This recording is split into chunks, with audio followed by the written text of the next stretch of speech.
احكي لنا عن قصة إسلامك. እንዴት ኢስላምን ተቀበልሽ? ታሪኩ ረጅም ነው። ለዚህም ነው በመጽሐፍ ያሳተምኩት። ጀርመን ውስጥ ኤምቲቪ ላይ ሙዚቃን በማስተዋወቅና ኢሮፕ በመሄድ የተለያዩ ሙዚቀኞችን ቃለ መጠይቅ ማድረግ ነበር ስራዬ። አንድ ወጣት ሴት የምታልመውን ወይም የምትመኘውን ነገር ሁሉ ነበረኝ። የጎደለኝ ነገር አልነበረም ምንም። ነገር ግን ውስጤ ፍጹም ባዶና እርካታ ያልነበረኝ ሰው ነበርኩ። ለውሳኔ ያበቃሽ አጋጣሚ? የሙስሊም ቻናል ላይ ነሺዳ ሰማሁ። ውስጤ በጣም ተነካ። ለሙዚቃ ቅርብ ሆኜ እንደመስራቴ ለየትኛው ሙዚቃ ያልተገረምኩት ልቤ ግን በነሺዳው በጣም ተማረከ።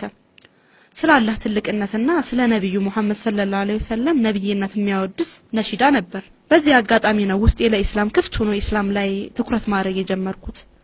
ኢስላሞችን ሰው ወዳጆች፣ ሱልጣኖች፣ ደስተኞችና ጥሩ አመለካከት ያላቸው ሆነው አገኘኋቸው። ብዙ ኢስላም ሀገር ሄጃለሁ። ከነዚህም ውስጥ ፓኪስታን ሀገር የገጠመኝን ላካፍልህ። መብራት እንኳን የሌለበት አካባቢ የሚኖሩ እጅግ ደሃ ህብረተሰቦች አሉ፣ ግን ሁሌ ደስተኛ ናቸው። ወደ ምዕራቡ ዓለም ስትሄድ ደግሞ የበለጸገ ሀገር፣ የበለጸገ አስተሳሰብ ታያለህ፣ ግን እርካታ የለም። ይህ ከምን የመጣ ይመስልሃል? ኢስላምን ከመያዝና ካለመያዝ ነው። ታዲያ እነዚህ ሙስሊሞች ከበላያቸው ትልቅ ኃይል ፈጣሪን ስለሚፈሩ የሚሰሩትን ሁላ ለፈጣሪ ብለውና ፈጣሪን ፈርተው ነው። ምዕራቡ ዓለም ግን የሚኖረው ለራሱ የሚሰራው ለራሱ። ልዩነቱን አየኸው? ሙስሊሞቹ ስራቸው ሁሉ ደግሞ ከአላህ ጋር የተያያዘ ነው። መስራት ሲያስቡ ኢንሻአላህ፣ ስራ ሲጀምሩ ቢስሚላህ። ይህ ልቤን ነካኝ። ከዚህ በኋላ ብዙ የኢስላም መጽሐፍት አነበብኩ፣ በመጨረሻም ቁርአንን። ሁላችንም እንደምናውቀው ምዕራባውያንም ሆኑ ሌሎች ለሙስሊም ጥሩ አመለካከት የሌላቸው ኢስላም እንዲህ ነው፣ ሴቶችን ጨቋኝ ነው የመሳሰሉ ትችቶችን ይሰነዝራሉ። እኔም ስለ ኢስላም እንዲህ በቂ ግንዛቤ እስካገኝ ይመስለኝ ነበር። አሁን ግን ትክክለኛውን የኢስላምን መልእክት በመረዳቴ ራሴን ከኢስላም ጋር አዋህጄ ደስታን አግኝቻለሁ። በመጨረሻም በማርጁል ኢን የተጻፈ ዋት ኢዝ ሱፊየት የተሰኘ ቆንጆ መጽሐፍ አነበብኩ። መጽሐፉ ስለምን ያስተምራል መሰለ?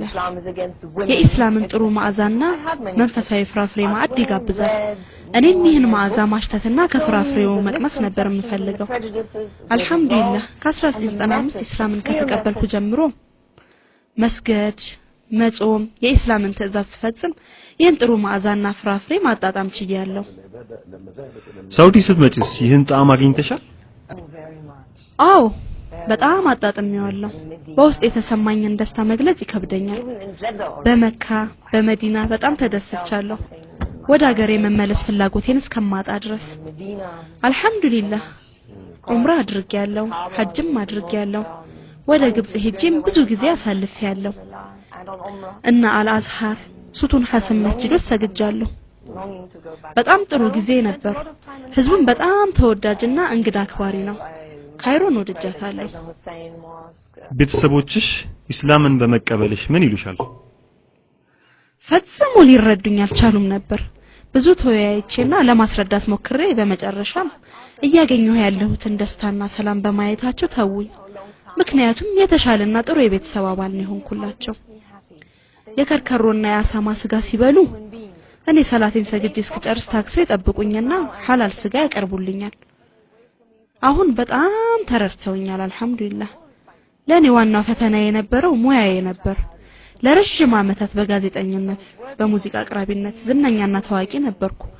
አሁን አንተ ለተመልካቾችህ እያስተዋወከኝ እንዳለህ ማለት ነው። እኔም ተመልካቾቻችን ይህ ፕሮግራም ምናምን እያልኩ ኤምቲቪ ጀርመን አቀርብ ነበር። ኢስላምን ከተቀበልኩ በኋላ ግን ይህ ሁሉ አበቃ። በቃ 10 ዓመት ያህል ሆኖኛል ስራዬን ከተውኩ። አድናቂዎቼ ሁሉ ተቃውሞ ማቅረብ ጀመሩ። ያልሆኑ ስሞችም ይሰጠኝ ጀመር። አሸባሪ ትደግፋለች፣ አሸባሪ ሆናለችም የሚሉ ነበሩ። ይህን ሁሉ አሉባልታም የሀገሬ ሚዲያዎች መቀበላቸው ገረመኝ። ሁሉንም አሉባልታና ስራዬን ትቼ ይህን መጽሐፍ ጻፍኩኝ። አልহামዱሊላህ ከመጻፌ በኋላ የሁሉም አስተያየትና ግምት ተለወጠ። በዋናነት መጽሐፍን ለምን እንደጻፍኩ ታውቃለህ?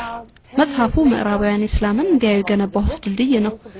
በዚህ ድልድይ ተሻግረው በሙስሊም ላይ ያላቸውን ብጅታ በቅርበት እንዲያዩትና በግል ያገኘሁትን የእስላም ውበት ለማሳየት ነው የጻፍኩት። በመጨረሻም እስላምን ስትቀበይ ብዙ ችግር መጋፈጥሽን ተረድተናል። ማሻአላህ ጥንካሬሽን አደንቃለሁ። ለመላው ሙስሊም ወንድሞችሽና እህቶችሽ የምታስተላልፊው መልእክት ካለ? አሰላሙ አለይኩም። እዚህ በመገኘቴ በጣም ደስተኛ ነኝ። የኔ ምክር ሙስሊም የሆነም ያልሆነም እንዲያነብ ነው። ቁርአንም መጀመሪያ ይቅራ ብሎናል። እኔ ጀርመናዊት ክርስቲያን ስለ እስላም ምንም ዕውቀት ያልነበረኝ ሴት በማንበብ እስላምን አግኝቻለሁ። አንዳንዴ የአዋቂ ሰዎችን ምክርና ጥቆማ መቀበል ተገቢ ቢሆንም በግል ማንበብና ማወቅን የመሰለ የለም። ስለዚህ ቅዱስ ቁርአን፣ ሐዲስ፣ በእስላም ዙሪያ የሚጻፉትን ጽሑፎች ሁሉ አንብቡ። ይቅራ አንደኛው ምክሬ ሲሆን፣ ሁለተኛው ምክሬ አላህን ሁሌም በውስጣችሁ አኑሩ።